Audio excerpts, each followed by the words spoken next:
The RAF's most famous squadron is taking part in its first deployment to Afghanistan. 617 Squadron, also known as the Dambusters, is providing a vital role to troops on the ground from 50,000 feet up. The squadron has just celebrated its 68th anniversary, and our reporter Tristan Nichols has been seeing what they do.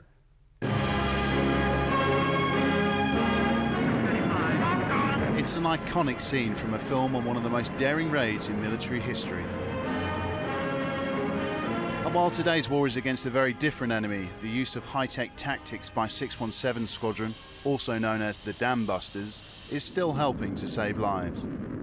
Here on its first deployment to Afghanistan, the squadron is a vital part of the battle on the ground, albeit from a height of up to 50,000 feet.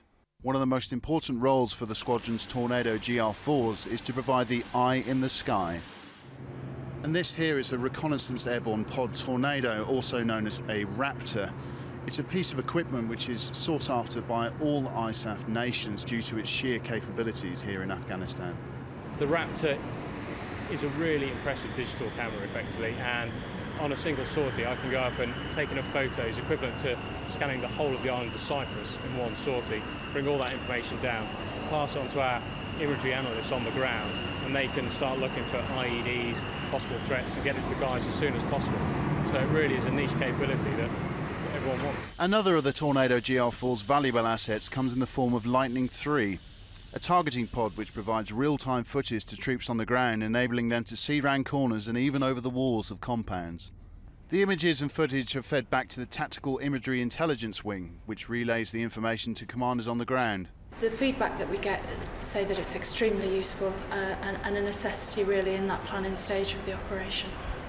And I think for anybody, if they're given situational awareness before they get out on the ground, then actually that's always a win.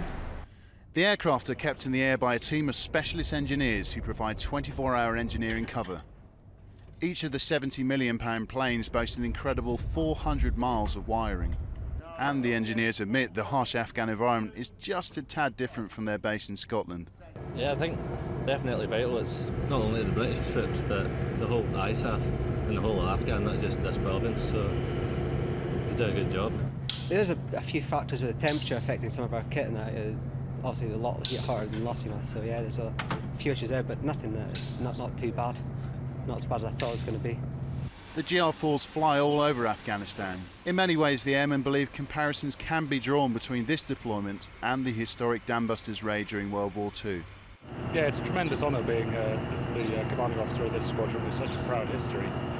But just as in the Second World War, you know, they were doing the different tasks, you know, lots of different things, novel things. And the Tornado Force out here, yeah, we're doing exactly the same thing, really. We're quite proud of our heritage, and of course it coincides with our 68th anniversary of actually hitting the dams.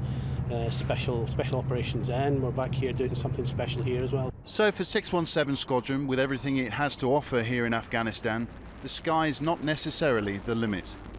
Tristan Nichols, Forces News, Kandahar.